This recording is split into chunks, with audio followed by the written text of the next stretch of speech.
নমস্কাৰ বন্ধুসকল, বোধ কৰোঁ আপোনালোক সকলোৱে ভালে আছে। বৰ্তমান 3:30 বাজিব আৰু ৰাতিপুৱাৰ আজি হ'ল জুনৰ 11 তাৰিখ। গতিকে এই ভিডিঅ'টো আপোনালোক সকলোৰে বাবে বহু উপকাৰী হ'ব, যিহেতু আমি সকলোৱে, মই বা আপুনি, আমাৰ মাজে বহুতেই বিভিন্নজনে বিভিন্ন ধৰণে আৰু বিভিন্ন জাগাত আমাৰ ছেকেণ্ড হেণ্ড বস্তু বা আমি যোনটো বেলেগৰ পৰা আমি ছেকেণ্ড হেণ্ড বস্তু এটা কম দামত পাৰচেছ কৰোঁ বা কম দামত ক্ৰয় কৰোঁ।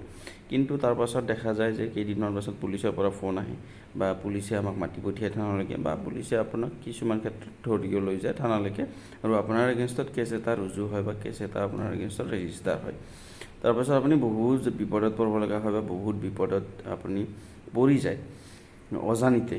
আপুনি জাষ্ট ছেকেণ্ড হেণ্ড বস্তু এটা কিনাৰ কাৰণে বা আপুনি একমাত্ৰ ছেকেণ্ড হেণ্ড বস্তু এটা কিছু পইচা খৰচ কৰি বা কিছু পইচা বচোৱাৰ বাবে কিনাৰ পাছত আপুনি কিনাৰ কিছুমান নিয়ম আছে বা কিনাৰ কাৰণে আপুনি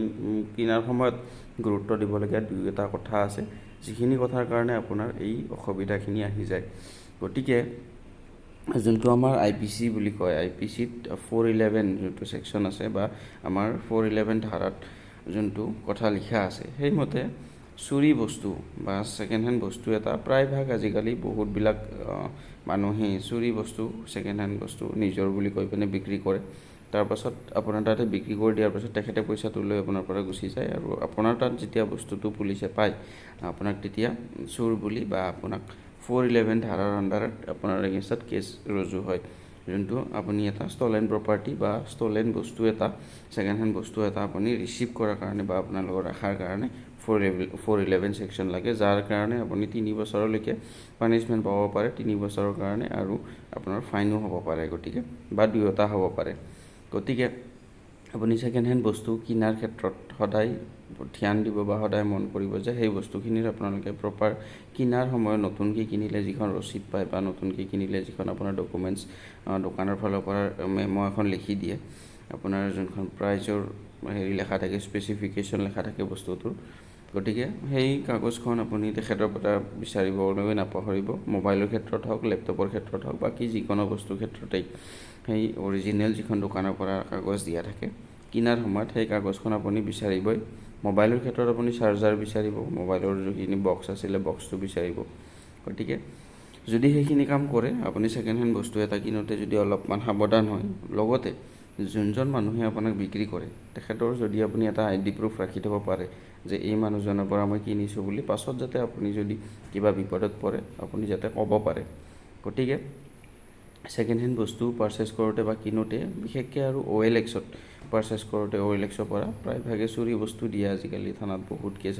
কেছ আহে এনেকুৱা ধৰণৰ, য'ত OLXত বস্তু এটা পাৰচেছ কৰাৰ পিছত পুলিচৰ পৰা খবৰ যায় যে এই বস্তুটো অমুক কেছৰ ৰেফাৰেঞ্চত বা অমুক কেছৰ সংক্ৰান্তে চুৰি হৈছিলে, গতিকে আপোনাৰ তাতে আছে। গতিকে এনেধৰণে আপুনি ছেকেণ্ড হেণ্ড বস্তু পাৰচেছ কৰি যাতে বিপদত নপৰে, আৰু 411 IPC ছেকশ্যনৰ আণ্ডাৰত যাতে আপুনি বুক নহয় বা এনেকুৱা ধৰণৰ কোনো ধৰণৰ থানাৰ কেছত যাতে আপুনি জড়িত হ'বলগীয়া নহয়। গতিকে যোনটো আপুনি ষ্টলেন প্ৰপাৰ্টি এটা ৰিচিভ কৰাৰ বাবে, মই পুনৰবাৰ কৈছোঁ, ষ্টলেন প্ৰপাৰ্টি এটা ৰিচিভ কৰাৰ বাবে য'ত নেকি আপুনি জানে বা আপুনি বিশ্বাস কৰিব পাৰে যে সেই বস্তুটো চুৰ কৰি আনিছে বা সেই বস্তুটো এটা যোনটো মানে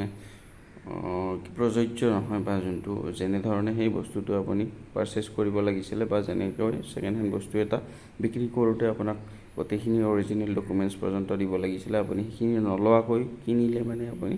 জানে যে সেই বস্তুটো চুৰি বস্তু। গতিকে এনেকুৱা ধৰণৰ বিপদত নপৰিবৰ কাৰণে আপুনি ভিডিঅ'টো চাব আৰু আপোনালোকৰ লগ বন্ধু আপোনালোক সকলোকে শ্বেয়াৰ কৰি দিব। যদি সেনেকুৱা ছেকেণ্ড হেণ্ড বস্তু চুৰি বস্তু আপুনি কিনে, আপোনাৰ 3 বছৰলৈকে শাস্তি বা আপোনাৰ ফাইন দুয়োটাও হ'ব পাৰে একেলগে, বা যিকোনো এটা আপোনাৰ হ'ব পাৰে।